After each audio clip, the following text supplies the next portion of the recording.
Estaba estos días meditando en la temática, en la serie que estamos haciendo. Saben que llevamos una serie, esta nueva serie de ¿quién eres tú? Es una pregunta muy confrontativa y estamos exponiendo personajes e historias bíblicas donde puede determinarse o se puede enfocar nuestro modo de ser, nuestra vida, se puede inclinar en algún que otro balance y entonces uno puede saber quién es realmente a la hora de vivir una vida cristiana. Hablemos sobre el síndrome de Demas, estuvimos hablando de ese personaje. El último mensaje estuvimos hablando del rey Uzías y por ende Isaías y el contexto que había en los dos. Y hoy, pues, el título de hoy de esta serie es Tito, la fuerza del ejemplo. O sea, hoy el mensaje no es tan confrontativo como estos días, no es tan cogerte por la pechera y sacudirte, no. Es un poco más, de alguna manera, más suave, pero también tiene sus pequeños matices que necesitamos aprender. Tito, este gran hombre del Señor, colaborador de Pablo, la epístola de Tito, si no recuerdo mal, si no, pues los ministerios que estudian que me corrijan. A ver, creo que está fechada en el año del 62 al 64 después de Cristo, y creo que esos escritos fueron hechos desde la cárcel o las prisiones de Pablo. Por eso encomienda a Tito ir a ciertos lugares a establecer, por ende, como la iglesia de Creta o al lugar de Creta, y a establecer ancianos dentro del contexto de las iglesias. Por eso es una epístola muy especial, es una carta, una epístola que es digno de estudiarla porque tiene cosas muy bonitas que nos puede enseñar. Y por eso la he sumado a esta temática de quién eres tú, para tener también este reflejo, a ver si nos parecemos un poco nosotros. Y si no nos parecemos un poco, tomar actitudes y acciones que tenía Tito. Vamos a hacer lectura de la palabra, capítulo 2 de la epístola de Tito, versículos 6 y 8. Van a entender el título del mensaje, Tito, la fuerza del ejemplo. Dice así: exhorta a sí mismo a los jóvenes, le dice Pablo a Tito, a que sean prudentes. Exhorta a los jóvenes a que sean prudentes. Ahí entro yo también en el contexto. Johnny, Ramón, entramos nosotros los jóvenes a que seamos prudentes. No dice de los ancianos, dice de los jóvenes. Exhorta a los jóvenes a que sean prudentes, en el contexto de la iglesia, evidentemente. Presentándote tú en todo como ejemplo de buenas obras. Tito no era mayor, Tito era joven. Y él era el ejemplo a la juventud y el ejemplo como referencia en la iglesia del contexto. Como ejemplo de buenas obras en la enseñanza, mostrando integridad, son características de Tito, seriedad, palabra sana e irreprochable, de modo que el adversario no se avergüence y no tenga nada malo que decir de vosotros. Primero habla en singular. Exhorta a sí mismo a los jóvenes, se lo está diciendo a Tito, y luego termina en la pluralidad de la iglesia y dice que no tengan nada malo que decir de vosotros, siendo el ejemplo Tito como cabeza figurante en el contexto de la iglesia. Por eso de ahí el título del mensaje en esta serie, Tito, la fuerza del ejemplo. Porque Tito era el ejemplo en ese momento donde Pablo estaba preso y no podía interactuar él directamente en sus viajes misioneros. Atención, la mejor manera de enseñar no es sabiendo mucho. La mejor manera de enseñar no es teniendo mucho conocimiento, que es bueno. Nosotros abogamos por ello, porque el conocimiento te hace salir de la ignorancia y de cometer muchos errores y muchas torpezas. Pero esa no es la mejor manera de enseñar. La mejor manera de enseñar es con el ejemplo. Esa es la mejor manera de enseñar. El ejemplo dice mucho de la persona. La mejor manera de guiar a las personas es a través del ejemplo. Porque las palabras pueden ser olvidadas, pero las acciones dejan huella. Yo puedo decir mucho, pero si mi acción no acompaña lo que digo, no dejo huella en lo que digo. Y cuando pase un mes, 2 meses, 3 meses, 1 año, 2 años, se olvidaron las palabras que dije. Pero si a esas palabras le siguen el ejemplo de mis acciones, dejan huella para 1, 2, 3, 4 años o hasta que Cristo venga. Por eso la mejor manera de enseñar es con el ejemplo. Y Pablo, que lo sabe, se lo está diciendo a Tito en el contexto de la iglesia. Sé tu ejemplo. No prediques bien que lo haces bien. No hagas aquello que lo haces perfecto. No, sé tú el ejemplo. Ahora, ¿qué significa dar ejemplo? Porque este es el contexto de esta temática, aplicándolo a Tito para nosotros. ¿Quién eres tú? A ver si podemos llevarlo a nuestra compostura. ¿Qué significa dar ejemplo? Dar ejemplo significa actuar de manera que nuestras acciones sirvan como modelo positivo para los demás. Nuestras acciones tienen que servir como modelo positivo para los demás.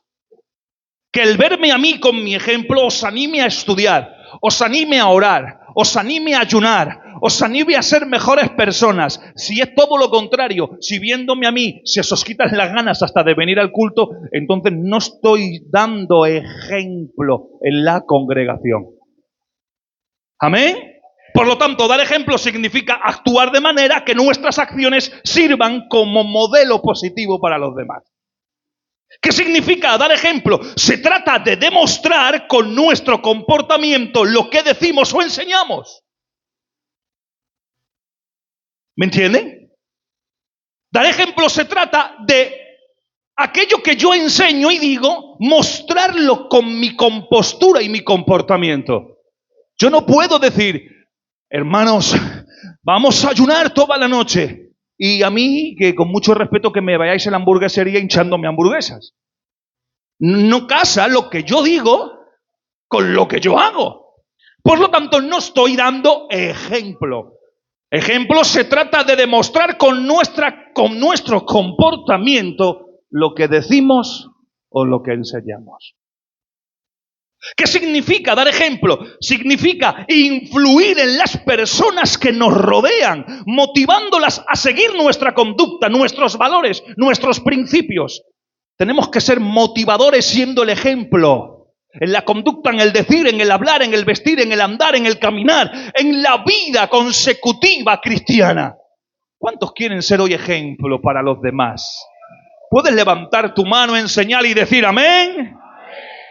Pero para dar ejemplo, uno tiene que nacer de él ciertas cualidades que vemos reflejadas en Tito. En el capítulo 1, versículo 4 de Tito, dice, a Tito, dice Pablo escribiéndole a él, a Tito, verdadero hijo en la fe común. Verdadero hijo en la fe común. ¿Por qué? Porque era fiel. Porque una de las características de aquel que da ejemplo y que vemos reflejada en el personaje de Tito es la fidelidad. Tito fue colaborador fiel de Pablo, conocido por su lealtad, por el compromiso con el evangelio. Por amor de Pablo había fidelidad. Pablo le envía a diferentes lugares con diferentes tareas específicas, pero confiaba en su capacidad y fidelidad, porque Tito era una persona fiel. Una persona que tenía fidelidad. ¿Amén? Porque la fidelidad al servicio, la fidelidad en el servicio, Tito era fiel en el servicio de la iglesia. Ahora yo te pregunto a ti a modo informativo, por favor respóndete para ti, ¿cuánto fiel eres en el puesto que ocupas?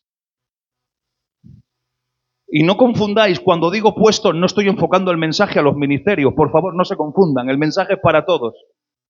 Tú tienes un puesto de venir a la iglesia y levantar las manos y empezar a adorar al Señor. Tienes un puesto de adorador al Señor, porque Él anda buscando adoradores que le adoren en espíritu y en verdad. Y cuando Él anda buscando, significa que pocos hay que realmente estén en esa tesitura de adoración verdadera. Por lo tanto, yo te vuelvo a preguntar, ¿cuánto fiel eres en tu servicio a Dios? Porque el servicio a Dios no se limita a estas 4 paredes. El servicio a Dios no solamente es en el contexto de la iglesia. El servir a Dios y ser fiel en el servicio a Dios es también en tu vida secular, allá afuera donde tú estás. Por dónde te mueves, con quién te reúnes, quiénes son tus amistades, con quién conversas, con quién frecuentas, qué lugares frecuentas. Todo eso es la fidelidad en el servicio en tu vida cristiana. Ahora yo te pregunto a ti, ¿cuánto fiel eres al servicio que Dios ha puesto en ti? Y si eso ya le enfocamos a los ministerios, más responsabilidad tenemos nosotros. Pero bueno, eso es aparte. Eso sería para reunirme solamente con ellos. Así que hoy vamos a servir la mesa para todos. Porque la fidelidad en el servicio genera dos cosas. Atención. Primero, compromiso con la obra. Porque el que es fiel en el servicio que Dios le ha dado, en el servicio en su vida cristiana, en el contexto de la iglesia y fuera de la iglesia, primero nace de la fidelidad el compromiso con la obra. Como Tito, tenemos que ser personas quien nuestros líderes, es decir, el pastor y ministerios, puedan confiar en nosotros. Yo hoy estoy de pastor. El viernes pasado, creo que fue el viernes pasado, si no me confundo, si no, está mi compañera que vino conmigo que me corrija. El viernes pasado estuve en la iglesia del centro, en mi iglesia madre, porque se presentaba el pastor, el hermano Jiki, que Dios lo bendiga. Amén. Yo no tenía culto, no tenía ningún evento en la iglesia, ni tenía ninguna casa que visitar, y entonces quien tiene autoridad sabe estar debajo de autoridad. Y yo me fui a tocar el piano, porque mi hijo trabajaba, a la iglesia. Porque se presentaba el pastor. Y yo estuve sometido a lo que ellos me dijeran. ¿Amén? ¿Por qué? Porque yo soy fiel en mi servicio a Dios y en mi posición y entiendo que tengo que tener un compromiso con la obra. Y si mi hijo me está diciendo, papá, no puedo ir al culto a esa hora porque me toca estar trabajando con señores, me toca a esa hora no estar en el culto. Él es el que toca la guitarra y yo soy el pianista, aunque no sé tocar muy bien. Entonces le he dicho, no pasa nada, hijo, que voy yo. Y tengo compromiso con la obra. No voy a dejar que la iglesia en la presentación del pastor se sienta amedrentado y diga, ¿qué es esto? ¿Dónde me he metido? No, voy a intentar hacerle las cosas bonitas. ¿Amén? Porque tenemos que entender que el compromiso con la obra no es el quedar bien con el pastor. No, es el compromiso con la obra de Dios. Para que Dios se agrade en la fidelidad que nace de nosotros a Dios y por ende bendecimos a los que nos rodean. ¿Amén? Y cuando sois fieles en el servicio, iglesia de la nueva unción, se genera en nosotros, nace en vosotros y en nosotros el compromiso con la obra. Y entonces seréis personas en las que el pastor pueda confiar. Seréis personas confiables, donde yo pueda llamaros a las 2 de la mañana, que ahora cuando pase este mes, estoy deseando que pase el mes de calores para poder empezar en este área. Y os llame a las 2 de la mañana, ¿qué haces? ¿Qué? Ponte a orar conmigo, por favor. ¿Qué tal si oramos? Y seáis tan confiables que aunque estéis durmiendo a pata suelta, digáis, venga pastor, nos ponemos de rodillas. ¿Cuál es el motivo de la oración? Pues vamos a orar por la casa del tío Ramón. Vamos a orar por su casa. Y nos ponemos a orar una horica por su casa. E intercedemos en las noches sin que nadie se entere, solo la persona que he llamado y yo. Eso es compromiso. Eso nace de la fidelidad al servicio. Porque cuando uno es fiel como Tito, puedes ser ejemplo. No puedes dar ejemplo si primero no eres fiel y no nace de ti el compromiso con la obra, con la iglesia. Que hace un día como el martes, que no se puede, que tengo compromisos. No pasa nada, no somos religiosos, no hacemos culto. Pero ahora ponemos una administración para que no me faltéis. Porque tiene que haber fidelidad y compromiso con la obra. Y estéis ahí. Pastor, aquí estoy para lo que me necesites. Aquí estamos, ¿qué hacemos? ¿Qué decimos? Pues vamos a orar, vamos a ayunar, vamos a hacer. Compromiso con la obra. Pero eso nace de la fidelidad. Y ahora puedo soltar alguna, ¿vale? Si no hay compromiso con la obra es que muy fiel no eres en el servicio a Dios. Y dejamos mucho que desear. Que Dios nos ayude a ser fieles a Dios en el servicio. Amén. Pero no solamente nace el compromiso con la obra, sino que también nace la constancia. ¿Qué es la constancia? Que aunque las tareas parezcan difíciles, aunque parezca difícil, aunque parezca que todo se va a negar, que todo se va a claudicar, nosotros nos mantenemos firmes y constantes en nuestro servicio. ¿Por qué? Porque a veces podemos tener ese compromiso con la obra, pero mientras todo vaya bien, el pastor me gusta, adelante, todos vienen, adelante, aquí estoy. Pero cuando la cosa se pone difícil, cuando el pastor ya no me gusta, ya no me dice tan guapo, lo guapo que soy, empieza a tirarme un poco de las orejas, cuando ya el hermano ya no es lo mismo, ya dejo de ser constante y ya no nace ese compromiso por la obra del Señor. No, porque el que es fiel tiene compromiso, se compromete con la obra y en ese compromiso es constante.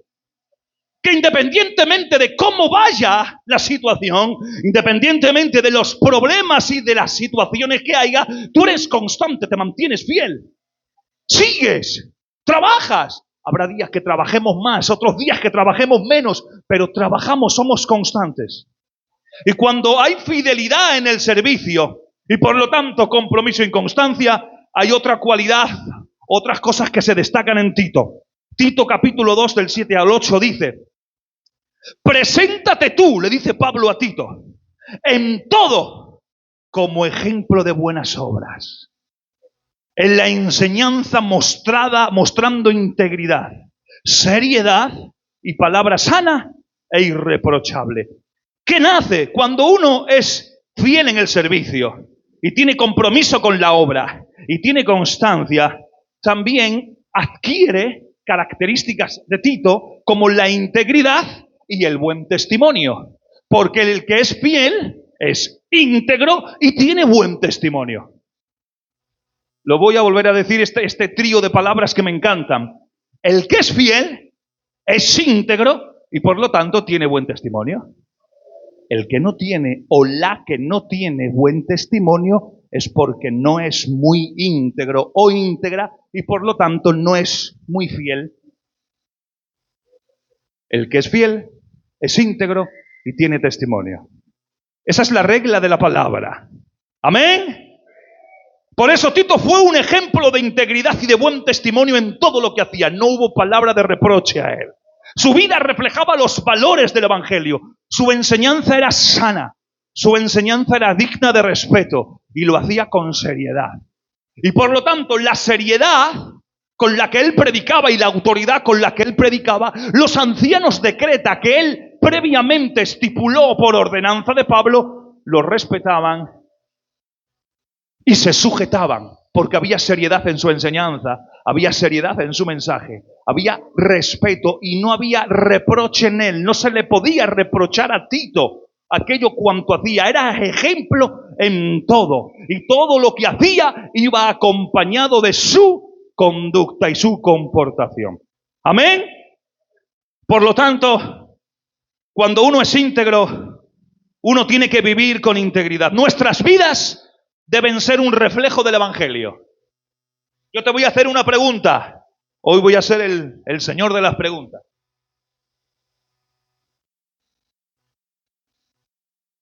¿Qué es lo que usted está reflejando a lo largo del día? ¿Cuál es el reflejo que proyecta su vida? ¿O qué se ve reflejado en usted? Porque nosotros, si somos íntegros, nuestras vidas en todas las áreas de nuestra vida tienen que ser un reflejo del Evangelio. De todo lo que el Evangelio nos enseña, de todo lo que el Evangelio nos muestra, de toda la guianza de su palabra, nuestra vida tiene que ser un reflejo de todo el Evangelio. No de lo que tú creas, no de lo que tú pienses, no de lo que tú te imagines, no, del Evangelio. Es que a veces reflejamos nuestro pensamiento. A veces yo reflejo lo que yo creo, lo que yo entiendo, lo que a mí me parece, lo que yo siento, la actitud que tengo. Todo eso yo lo reflejo, pero eso no es tener integridad. Tener integridad, ser íntegro, es vivir una vida a tal extremo de integridad vinculada a la palabra que todo cuanto yo refleje esté cualificado, esté encasillado y esté en la tesitura de la palabra. ¿Cuántos reflejan la palabra en su diario vivir? ¿Cuántos reflejan lo que se predica aquí? ¿O lo que lees en tu casa? ¿O lo que escuchas por YouTube?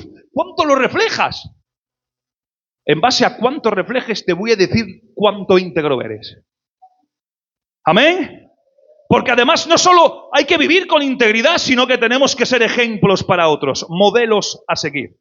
Pero también dice Tito 1:5, por esta causa te dejé en Creta, le dice Pablo a Tito, para que corrigieses lo deficiente. Iglesia, en todas las iglesias hay deficiencias. No hay iglesias perfectas. No. Aquí en Santiago vemos 3 iglesias. Ninguna es perfecta. En todas hay deficiencias. Y la que no cojea con la pata derecha, cojea con la pata izquierda. Amén. En todas hay deficiencias. Y siempre hay un hombre puesto por Dios para corregir esas deficiencias. No con lo que uno quiera o pueda o entienda, sino con la palabra del Señor. Las deficiencias en las iglesias se corrigen con la palabra. Por lo tanto, la palabra es seria. La palabra se sopesa y la palabra tiene peso. Dice, para que corrigieses lo deficiente, y una vez de corregir lo deficiente, establecieses ancianos en cada ciudad, así como yo te mandé. Bajo la ordenanza de Pablo, corrigió lo deficiente y estipuló ancianos. Que en este caso tiene 2 contextos. Ancianos como persona mayor de reputación y de respeto, pero también en el sentido de ministerio, obrero en el Señor. Y estipuló estos 2 conceptos que se encauzan en el vocablo. Estipuló, pero primero se corrigió la deficiencia. Amén. ¿Pero cómo? Con sabiduría de su palabra. Uno tiene que orar para buscar la dirección. Yo cuando el Señor me indica alguna administración para que la iglesia, llevar a la iglesia a la adoración, para llevar a la iglesia a ayunar, a adorar, que ya veis que otra cosa no hacemos, o para poder traer un mensaje temático donde podamos ir comiendo poco a poco, yo no lo hago sentado o paseándome mirando para las nubes. Tengo que hacerlo en oración. Me tengo que apartar un momento fuera de la familia a veces y me voy y me comunico un poco con el Señor y Él me va mostrando y yo voy escribiendo, porque ya no retenemos de la misma manera. Voy reteniendo y otras cosas las apunto para desarrollarlas en casa, sentado, dentro de todo lo que yo pueda elaborar un mensaje. Pero lo hacemos de oración, lo hacemos orando. La sabiduría se alcanza orando. Y luego de orar, escudriñar la Escritura. Y Dios te va dando los pasos a seguir. No somos sabios porque leamos mucho. Somos sabios cuando esa lectura previamente ha sido mojada en la oración del Espíritu. Y hemos orado, hemos intercedido, hemos pedido dirección. Y luego hemos leído lo que Dios nos ha prestado leer. Y el Señor nos ha dicho aquello que la iglesia necesita. Porque el pastor no es un adivino, el pastor no es mago. Y mis hermanos ministerios pues entenderán lo que estoy diciendo. No conocemos los problemas de las personas si no me lo cuentas o si Dios no me indica que hay un problema con lo cual hay que tratarlo con la Escritura. Podemos intuirlo, podemos por la cara, si usted tiene un problema, voy a preguntarle, voy a tomar café con él, a ver qué pasa. Pero no lo sabemos todo. Dios sí. Por eso tienes que buscar sabiduría y dirección de rodillas. Tenemos que ser sabios de rodillas. No sabios en la oratoria, sabios de rodillas. Los sabios aprenden de rodillas ante Dios. Amén. Y luego en 2 Corintios 8, 16, 17 dice, pero gracias a Dios que puso en el corazón de Tito, escuchen, la misma solicitud por vosotros. Pues a la verdad recibió la exhortación, pero estando también muy solícito por su propia voluntad, partió para ir a vosotros. ¿Por qué he puesto este texto que habla de Tito? Porque aquí hay una cualidad que también se refleja para poder ser ejemplo y que está en Tito, y es el amor y el cuidado por la iglesia.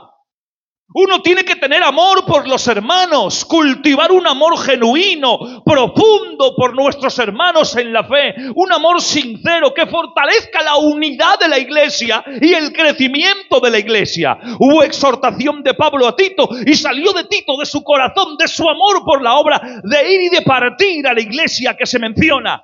¿Por qué? Porque había amor y había cuidado por la iglesia.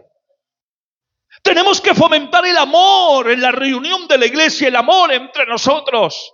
Es verdad que hay amores que no se manifiestan, pero aquí se tiene que manifestar el amor en la cruz para nosotros, que se vierte con los que estamos aquí. Amén. Y cuando hay amor por la iglesia, cuando hay amor entre los hermanos, mejor dicho, uno cuida la iglesia. Uno tiene dedicación por la iglesia. Uno empieza a cuidar la iglesia. Y si yo pues no llego, no tengo la capacidad de hacer esto, y haciéndolo voy a dañar a este o voy a dañar a aquel, pues entonces me retiro, me siento, no lo hago porque yo quiero cuidar a la iglesia. Yo quiero que la iglesia esté cuidada. Porque la iglesia no es mía. Si fuera mía ya se había acabado la obra esta hace muchos años. Esta obra es de Dios. Lo edificó Él en su fundamento de su muerte y resurrección y perdón de nuestros pecados. Por lo tanto, el amor y el cuidado por la iglesia y el amor a nuestros hermanos, el amor entre las hermanas es lo que tiene que imperar. Aquí no tienen que imperar los títulos. Aquí no tienen que imperar las posiciones, a ver quién sabe más, a ver quién llega más, a ver quién lo hace mejor. No, aquí tiene que imperar el amor y el cuidado que de la iglesia. Dale un fuerte aplauso a Dios.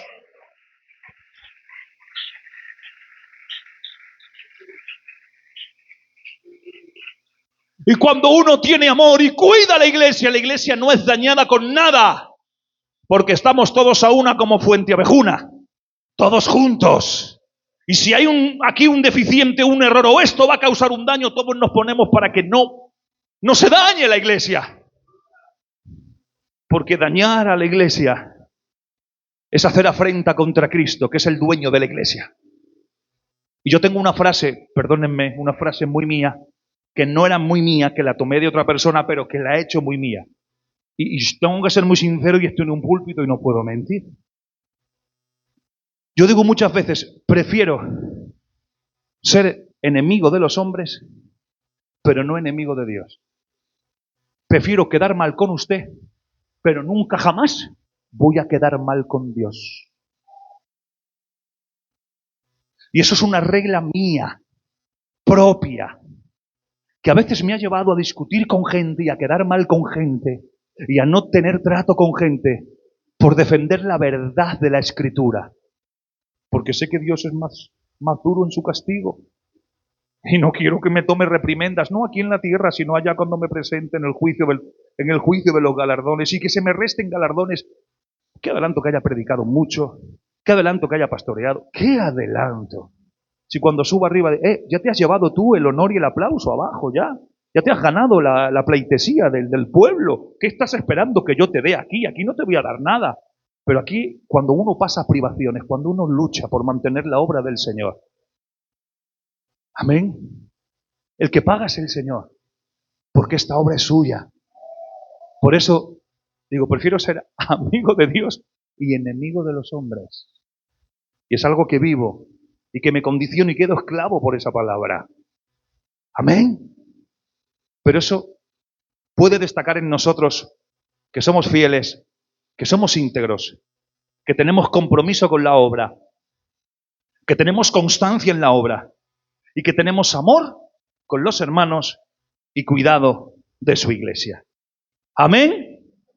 Y entonces ahora, una vez de hablar de Tito y de todas estas cualidades, fíjense que para ver la fuerza del ejemplo en Tito, primero se tienen que ver estas cualidades.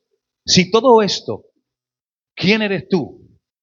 A modo informativo del mensaje temático, si no te identificas con Tito en estas acciones, no vamos a ser muy buenos ejemplos. Porque hay una importancia de ser el ejemplo según la Escritura.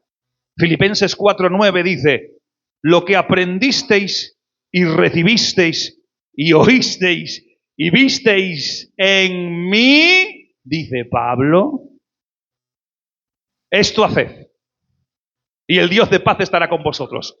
¡Ole tú, Pablo! Atención, aprendisteis, recibisteis, oísteis y visteis en mí. Eso haced. Era tan íntegro, tan fiel. Pablo era tan ejemplo según la Escritura que todo lo que hacía no había un ápice de él, sino que estaba Cristo reflejado en sus acciones. A tal extremo que dice, haced esto, haced todo lo que habéis visto, oído, recibido y aprendido de mí. y entonces el Dios de paz estará con vosotros. O sea que si no hacemos todo lo que se refleja en la Escritura, quizás la ausencia temporal del Dios de la paz, en ese contexto de paz, no estará con nosotros. Por eso hay muchos cristianos que viven en conflictos y en guerras, y no está la paz de Dios en medio de ellos. Porque no viven lo que dicen ni viven lo que la palabra les enseña. Y por eso viven en un contexto de conflicto, en un contexto sin paz. Está Dios, evidentemente es omnisciente y omnipresente y está dentro de tu corazón porque tú eres templo del Espíritu. Y dice la Biblia que eres templo del Espíritu, pero que la Trinidad misma ha venido a morar en ti. Sí, pero esa paz con la que podemos vivir no vivimos si no somos ejemplo y reflejamos lo que la palabra nos enseña. Amén. Por lo tanto, tenemos que ser un ejemplo de autoridad moral. Que nuestra moralidad esté tan clara y ajustada a la palabra, que a lo malo se le llame malo y a lo bueno se le llame bueno. Pero cuando no somos ejemplos en nuestra moralidad, a lo malo le llamamos bueno y a lo bueno le llamamos malo. Y luego pasa lo que pasa. Amén. Pero no solo la Biblia nos enseña de ser ejemplo de autoridad moral, sino también de ser líderes, de tener un liderazgo. Jueces 7, 16, 17.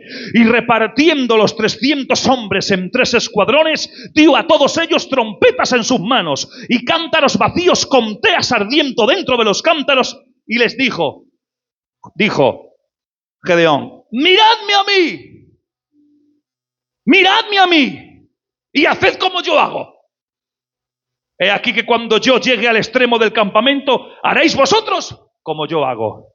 Era ejemplo en un gran número, en 300 hombres.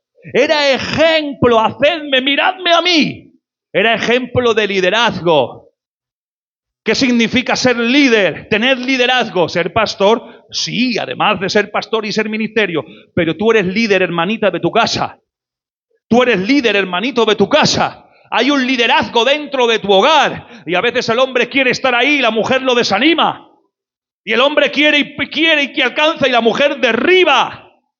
Y al revés igual, hay mujeres que quieren que están y los hombres pasan de todo. Porque no hay un ejemplo en el liderazgo de nuestras casas.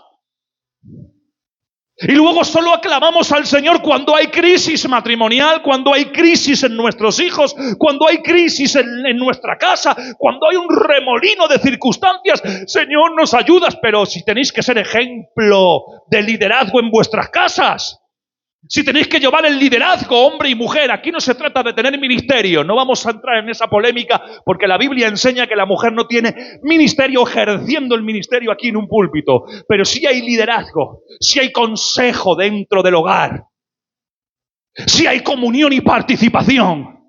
Hombre, no desanimes a tu mujer cuando quiere orar o cuando quiere venir a las reuniones de mujeres o cuando quiere reunirse con la pastora a adorar al Señor, no la desanimes. Hermanita, no desanimes a tu marido cuando tenga un momento espiritual, apóyalo. Tengamos un liderazgo conforme a la palabra, seamos ejemplos de liderazgo. Porque siendo ejemplos en el liderazgo, cuando vengamos aquí sabremos lo que es servir y hacer caso a lo que Dios dice. Por eso dice Primera de Pedro 2:21, pues para esto fuisteis llamados, para que también Cristo, que padeció por vosotros, dejándonos ejemplo para que sigáis sus pisadas. ¿Cuántos están siguiendo las pisadas de Cristo? ¿Cuántos estáis siguiendo las pisadas de Cristo? Yo levanto mi mano, lo intento todos los días. ¿Tenéis miedo? Aquí nadie os va a condenar. Intentamos seguir las pisadas de Cristo. Él lo ha dejado sus pisadas. ¿Dónde están sus pisadas? ¿Dónde las vemos? ¿Dónde vemos su pisada? ¿Dónde vemos el número que calzaba de pie? ¿Dónde lo vemos? En la Escritura. La Escritura te ha dejado los pasos de Cristo para que tú los sigas. Si tú vives conforme a la palabra, estás siguiendo sus pasos. Pero si tú no vives conforme a la palabra, tú no estás siguiendo sus pasos. Perdóname. Luego tenemos que ser un ejemplo, porque el que da ejemplo deja un legado. ¿Qué es un legado? Es algo que se transmite de una generación a otra. Es algo que queda para los anales de la historia. Juan 13:15 dice, porque ejemplo os he dado para que como yo os he hecho, vosotros también hagáis. Debemos dejar un legado, ser un ejemplo en el legado a nuestros hijos, a nuestros nietos, a los que nos rodean, hasta que Cristo venga o Dios nos llame a su presencia. Pero también hay responsabilidad de ser el ejemplo, porque cada uno de nosotros tiene que reconocer que todos somos ejemplos para alguien. Pero podemos ser un buen ejemplo o podemos ser un mal ejemplo. Y eso se resume en una sola palabra: influencia. La palabra de moda es los influencers, estos que de YouTube, con mucho respeto, y esto de las redes sociales. Y hay un influencer que lleva muchos seguidores, y si se pone el pelo así para un lado, todo el mundo que sigue, que es influencia de todos, que es el ejemplo de todos, se pone el pelo para un lado.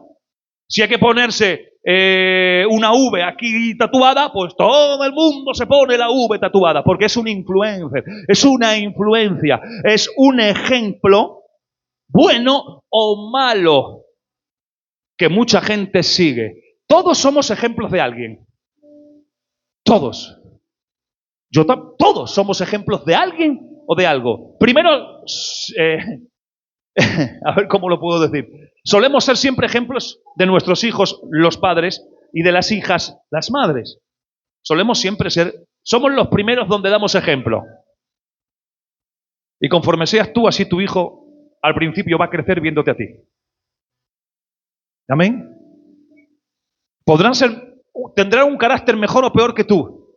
Pero si tú eres ejemplo en ciertas acciones, van a vivir mucho o muy parecido a lo que tú has hecho. Saben que tengo 3 varones y 2 niñas. El ejemplo ha sido para los niños. Podrán ser mejor o peor que yo en el carácter. Eso no lo discuto. Pero no vais a ver a ninguno con ningún tatuaje, con mucho respeto. No se condena a quien lo tenga, pero hablo de mi casa. ¿Por qué? Porque yo no tengo ningún tatuaje. No veréis a ninguno con ningún pendiente y con ningún piercing, porque yo jamás lo he hecho. No veréis a ninguno con ningún vicio externo, como mucho respeto, el cigarro en la calle delante de nadie, porque yo no lo he hecho, porque he intentado ser un ejemplo, una influencia en mi casa, con mayor éxito, con peor éxito. En algunas cosas llego, en otras no llego tanto, porque el encuentro con Dios ya es personal de cada uno, pero la estética, todo lo demás, tiene que depender de mí. Y de mis hijas, mi mujer. Y ahora, esto después si quieres lo cortas, hermano. Amén, porque va a sonar muy grotesco. Si mi hija se confunde en alguna acción, cojo la cachava y a mi hija no le pego a mi mujer. Porque mi mujer ha sido el ejemplo malo para mi hija. Sonríe, que no es verdad lo que voy a hacer, pero sonrían, hijo. Es decir, si ahora mi niña con 13 años comete una trastada, no, tú eso porque lo has visto en tu madre. Algo has visto reflejado de esto en tu madre, entonces yo le pediré cuentas a tu madre. ¿Qué ha pasado? ¿Qué ejemplo te está dando? Si mi mujer dice palabras que no tiene que decir, mi hija va a decir palabras que no tiene que decir. Si mi hija me trata a mí como no me tiene que tratar y no me tiene ese respeto paternal, es porque mi mujer me trata de la misma manera. Tenemos que ser un ejemplo, una influencia, primero en nuestra casa. Señores, primero en nuestra casa. Señoras, primero en nuestra casa. Y luego cuando venimos al culto, servir de influencia a los demás. Que la gente tenga ganas de adorar viéndote a ti. Que la gente tenga ganas de estudiar escuchándote a ti. Que la gente tenga ganas de ser buena persona porque te ve en ti que eres buena persona. Hay una responsabilidad de ser ejemplo. Por eso dice Segunda de Crónicas, solo este extracto, 33 del 21 al 22. De 22 años era Amón cuando comenzó a reinar, y 2 años reinó en Jerusalén, e hizo lo malo ante los ojos de Jehová, como había hecho Manasés, su padre. Su padre fue una mala influencia. Y Manasés y Amón acabó haciendo lo que hizo su padre Manasés, porque fue una mala influencia. Podemos ser buenas o malas influencias, buenos o malos ejemplos, pero la Biblia no nos hace responsables de ser buenos ejemplos. Y ya para terminar, ¿cómo ser un buen ejemplo para los demás? Algunos se han preguntado esa pregunta a medida en cómo íbamos predicando. ¿Cómo ser un buen ejemplo para los demás? Primero, tomen nota. Primero, ser imitadores de Cristo. Ser imitadores de Cristo. Primera de Corintios 11:1. Sed imitadores de mí, dice Pablo, como yo lo soy de Cristo. Esto es una cadena secular, es decir, es como efecto dominó. El ejemplo es Cristo. Si yo sigo tal cual a Cristo, el que está detrás de mí va a seguir tal cual a Cristo a través de mí. O sea, ser ejemplos de mí, dice Pablo, como yo lo soy de Cristo. ¿Cómo viviría Pablo, señores y señoras? Para poder decir, imitadme a mí, porque cuanto yo hago, estáis imitando a Cristo. O sea que para ser un buen ejemplo en la iglesia y en los demás, tienes que ser imitador de Cristo. No imitador del pastor, no imitador del Ramón, ni del Pepe, ni del Johnny, ni del David, ni de ninguno de los que estamos aquí. Ser imitador de Cristo. Ser imitador de Cristo. Luego, tener una vida o vivir una vida congruente. Ahora os explico qué es eso. ¿Qué es congruente? ¿Qué significa? La congruencia significa que nuestras palabras vayan conforme a nuestras acciones. Eso es ser congruente. Eso es ser que tu vida sea congruente, es que tus palabras vayan en consonancia, vayan conforme a tus acciones.